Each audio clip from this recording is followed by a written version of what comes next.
Welcome to OState Daily. Casey Porter here. So glad that you decided to tune in. Fans, today I know it's kind of a wonky time, but this is the time frame that I have to record this. This is the one day a week I have to do this. And hey, we're going to have a big show on Sunday night too, where we cover all the action from the baseball weekend, the softball weekend, basketball, you name it. So tonight I just wanted to get in a quick video. I had a couple thoughts on the basketball games from last night, then obviously, and then also the big weekend for softball. I will save softball for Scott whenever we can get Scott on the horn. We'll talk about that. We talked quite a bit about last weekend and that trip there. Going to talk all about this weekend's trip that, obviously incredible competition there too. So going to leave that for Scott, and then Coach Rainwater will join Sunday night, and we'll talk all about the baseball weekend. And what we're going to do today is we're going to talk about some basketball.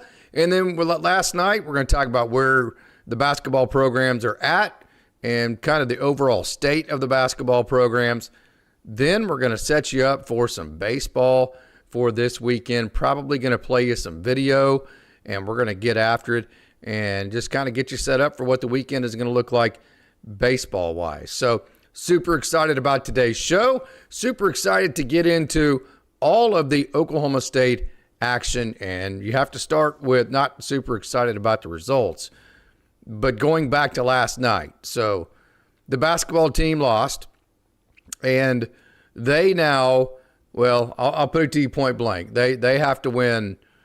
They have to win 9 games in conference. Okay, they have to win 5 more games out of the ones that they have remaining. So actually, let me get to the post here, and I want to go and just kind of get through all of this and have it a little bit more organized in terms of the thoughts, so we can kind of go through that. So, okay, so we still have Kansas and Houston on the schedule, and then you have to win 5 of your last 7 games, I think, to get in.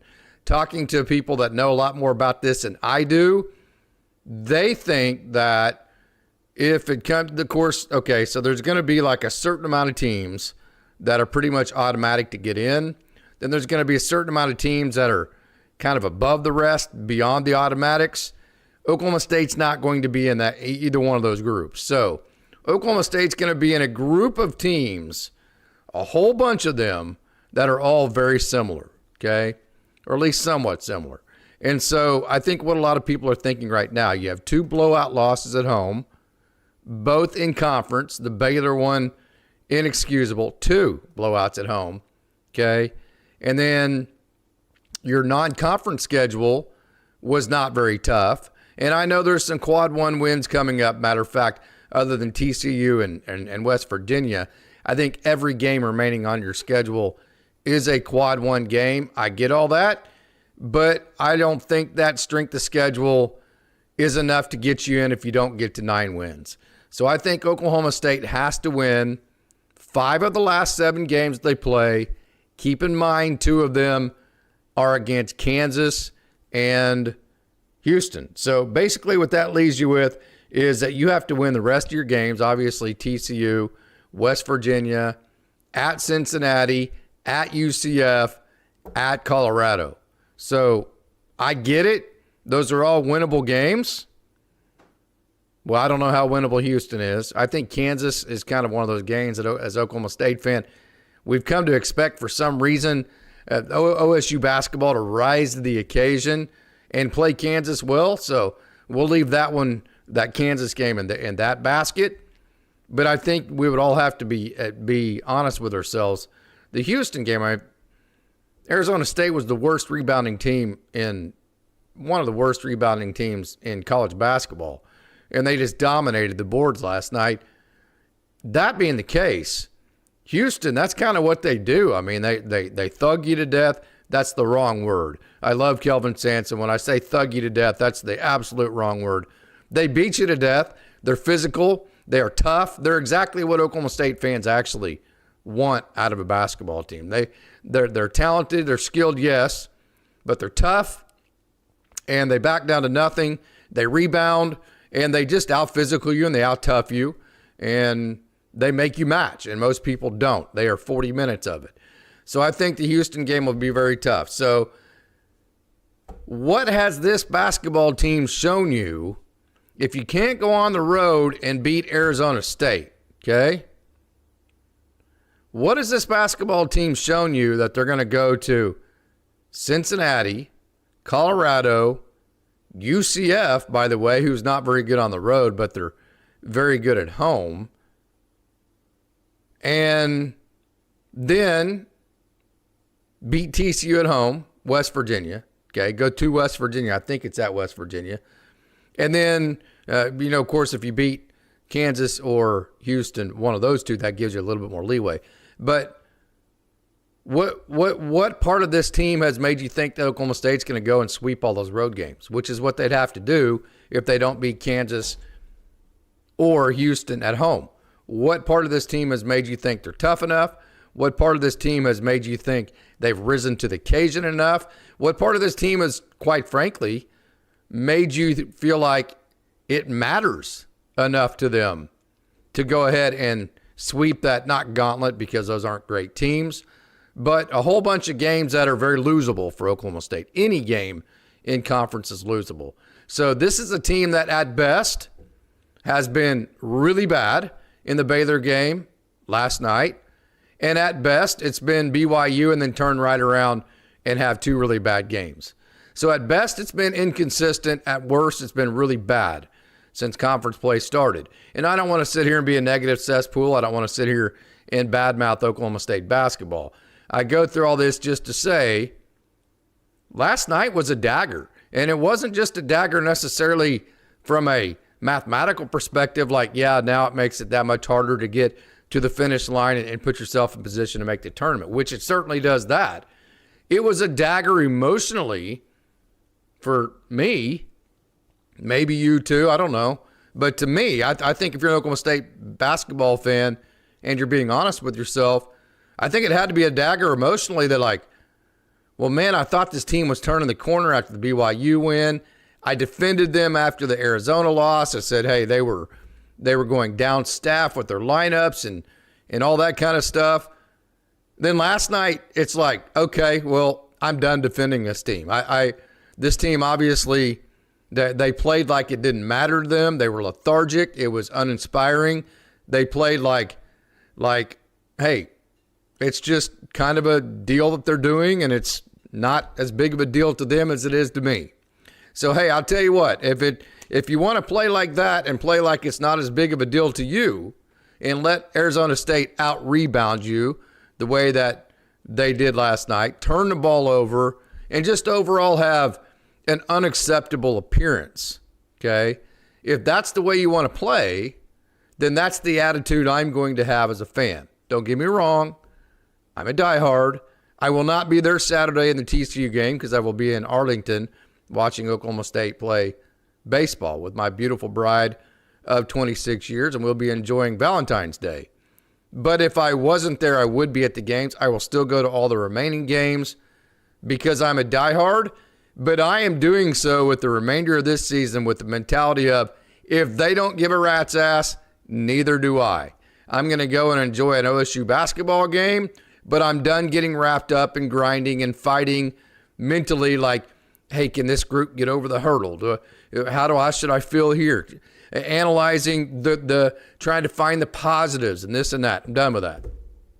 If this team turns it around and decides to reach its potential and decides to play consistently, not just one game, consistently with an edge, consistently with a toughness that would allow them to win all the remaining road games and win the 5 games and make the NCAA tournament, then I'll be pleasantly surprised. Right now, I'm calling bullshit on it. I am calling absolute BS that it's going to happen, and there's nothing that anybody can show me about what this team has done to this point that would make me be optimistic about this group again, turning that corner, because they would have to become something they haven't shown to be yet. What they have shown to be right now is a team that's capable, but a team that's inconsistent, a team that is not disciplined on the offensive end when games get to crunch times, a team that does not play any defense,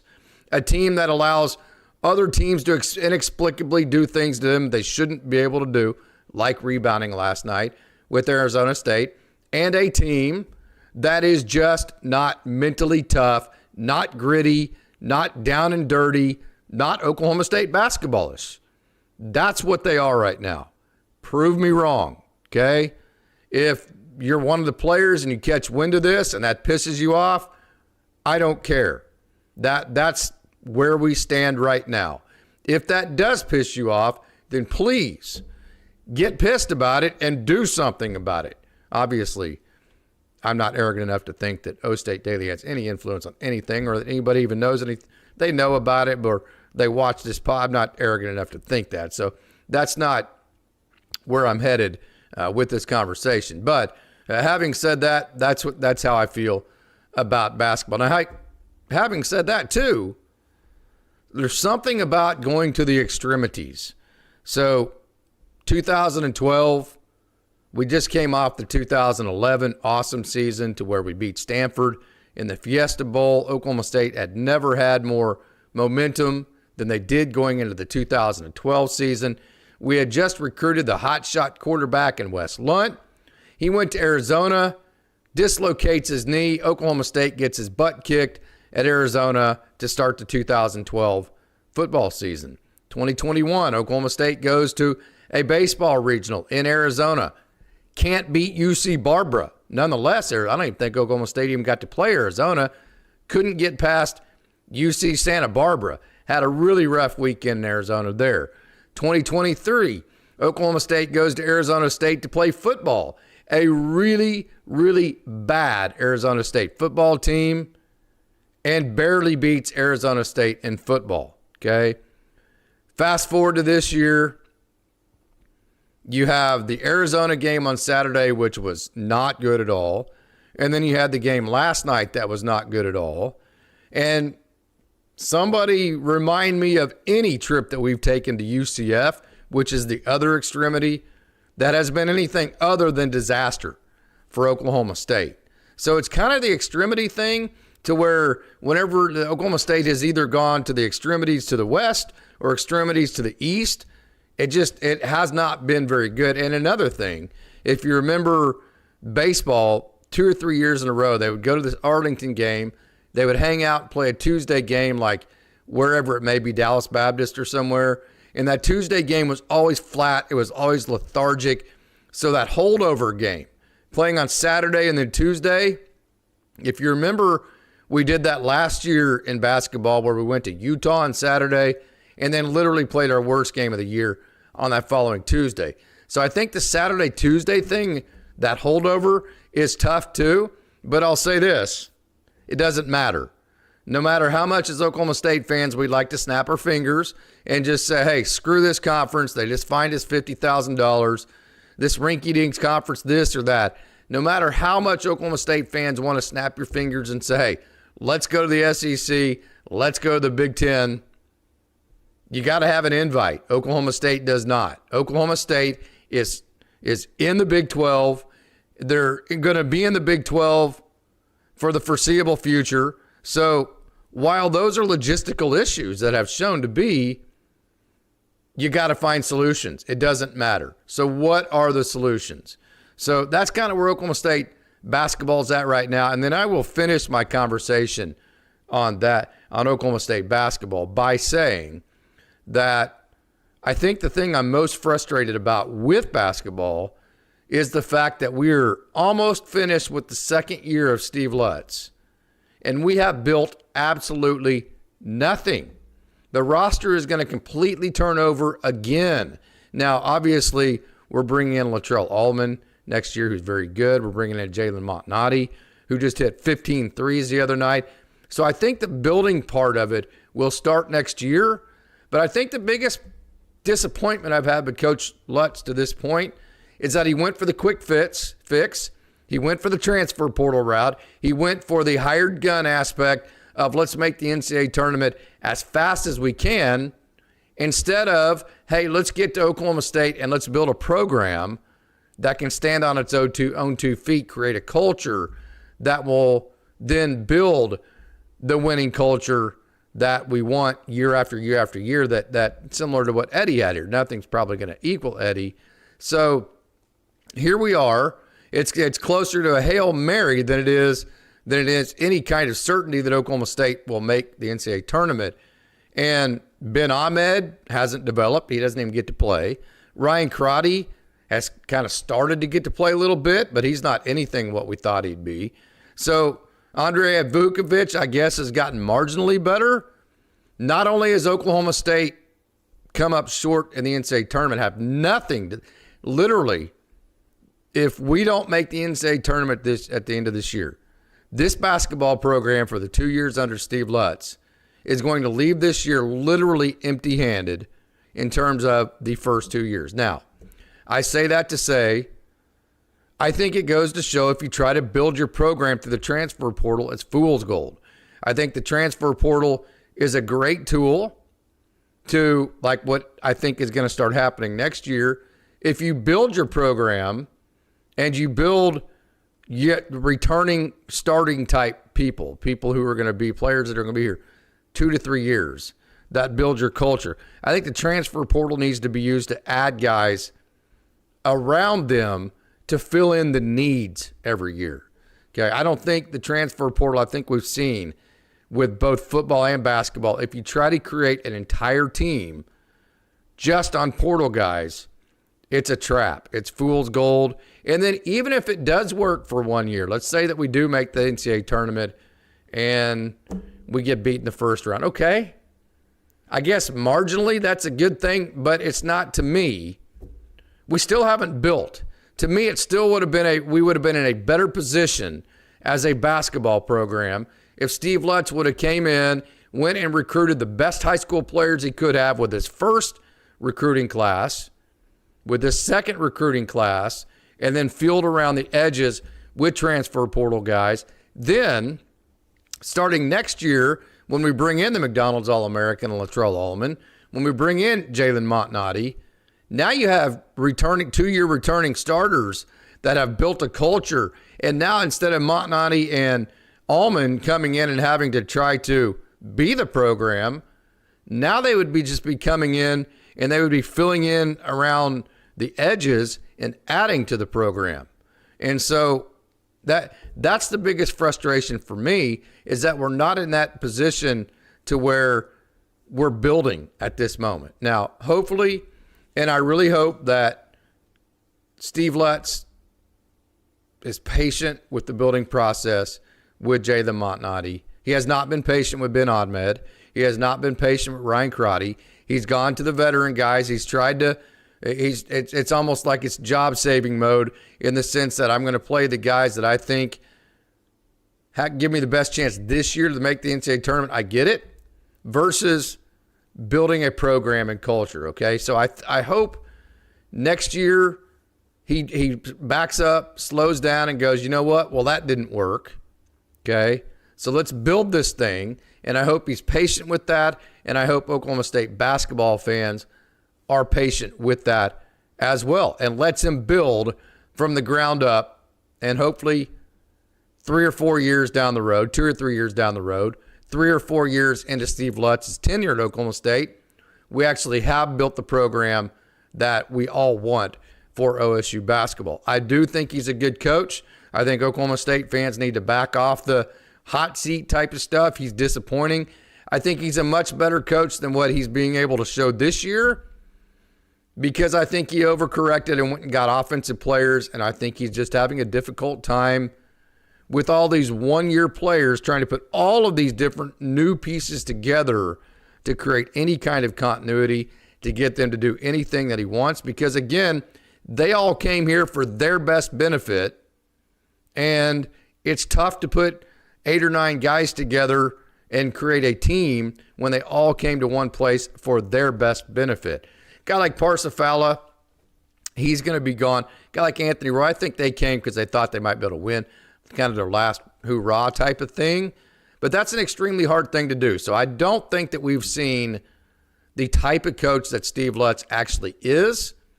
And I think if we're patient with him, and I think if it becomes a focus of his to build the program up from the bottom, instead of starting at the top and letting it filter down, like starting at the top to make the NCAA tournament and hoping that trickles down. Instead, if we build it from the bottom and grow it from the bottom up, as long as he's patient with that process and Oklahoma State fans are patient with that, I think we're going to see this guy's a really good coach. I really do. And I think we're going to like the final product if we can get there, if we can have enough patience to get there. So, hey, need to find an Eric Morris of basketball to build the program. Okay, here's the deal. Oklahoma State basketball, when they went and hired Steve Lutz, here's another problem Oklahoma State has. They weren't able to get Eric Morris. They were not even able to get close to an Eric Morris type. They got turned down. So for Oklahoma State fans that want somebody other than Steve Lutz, you're fooling yourself. They do not want this job. They proved that last time. OSU fans are judgmental.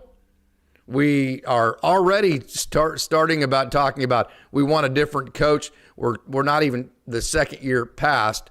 We don't go to the games. We don't support the program the way we do. And that word is out. And so if you want an Eric Morris type coach, okay, then you got to do what we've done with football. And that is show up and create the environment that Eric Morris wanted to come and coach in. We're not doing that in basketball right now. So the option of go find the Eric Morris type coach is not on the table for OSU basketball. We proved that last time we went out and hired. Steve Lutz, I think, is a good coach. I think he was option probably number 4 for OSU.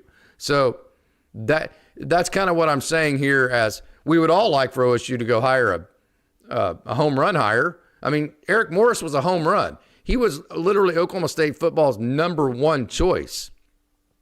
No chance Oklahoma State basketball, especially now. If you couldn't get your number 1 choice when we hired Steve Lutz, and then you go hire Steve Lutz, and you fire him after 2 years, okay, you're darn sure you're going to be, that job is going to be considered a worse job than whenever you went and tried to find Steve Lutz to potential candidates. Who in the world? First of all, you're going to lose Latrell Allman, just like we did when we got rid of Boynton, when you lost Brandon Garrison and that whole wonderful recruiting class. You're going to lose Brian Montnati. You're going to lose Jalen Montnati. You're going to lose Latrell Allman. And whoever comes in is going to be starting at 0. And it's going to be starting with a fan base that doesn't come to games, that is judgmental, and will want you fired after 2 years. That is a death sentence for a coach. So that's what I'm trying to say to Oklahoma State fans, whether you want to hear it or not. What Oklahoma State and what Oklahoma State fans need to do, instead of pushing the narrative that Steve Lutz is a disappointment, although, hey, complain all the way. And I feel like I have a right to complain. I've been to every single home game this year, and I will continue to go, okay? And I will continue to support Coach Lutz. So I feel like I also, on the other end, have the right to complain about some of the things I don't like that he's doing, of which I just did about the first 10, 15 minutes of this show, okay? But instead of going into, hey, let's fire Steve Lutz mode, hey, let's find somebody else, hey, he's a disappointment, which would be just a catastrophically terrible thing to do for OSU. Terrible optics, okay? All right, instead of doing that, what Oklahoma State fans actually need to do is that they need to start showing up to games. They need to start creating an atmosphere in Gallagher-Iba that other people want to be a part of, want to be involved in. So if you do have a coach that you don't like, whenever it was Travis Ford and people were still going, then you can move on and you can go get the Eric Morris type guy. Right now, that's not on the table because OSU fans are not supporting Oklahoma State basketball the way that an Eric Morris type would want. I promise you, if Boone Pickens Stadium had in the last, say, 10 to 20 years had been as empty as Gallagher-Iba has been, Eric Morris is going to Baylor, okay? Eric Morris is going somewhere else that supports their basketball program or football program better than what OSU had done. He came to OSU because we were supporting the program. So that's why OSU fans need to dig in. They need to support the guy. Yes, complain. Yes, not be satisfied with this. Yes, this and that. But the hot seat, the firing stuff, I mean, you can do it, but it's not a realistic viewpoint to have for OSU basketball right now. And that kind of goes to the women's side too. I'm starting to hear Coach Hoyt this, Coach Hoyt that. I get it. The game last night in Manhattan was a struggle. It was a struggle in Colorado. It was a struggle at Arizona State. That's all frustrating. Hey, I get it. We lost to South Dakota State first round last year. It feels like we're just kind of treading water here. Feels like we're having a hard time getting to that next level. I don't think it feels like that. I think that is the case. And I think there's some reasons for it that basketball people would have a better idea. My novice idea of the basketball, I agree with you 100%. No quick fixes. Yes, 100%. And I'm going to agree with all that. Let me say something here too, and I'm kind of on a rant, and I don't know how many views this will get. This is probably more therapy for me. Okay. Oklahoma State doesn't support women's basketball either. Coach Hoyt gets on the microphone after every single game and begs people to come back. She's super first class. And let's not forget where this program was at when she took it over. Okay.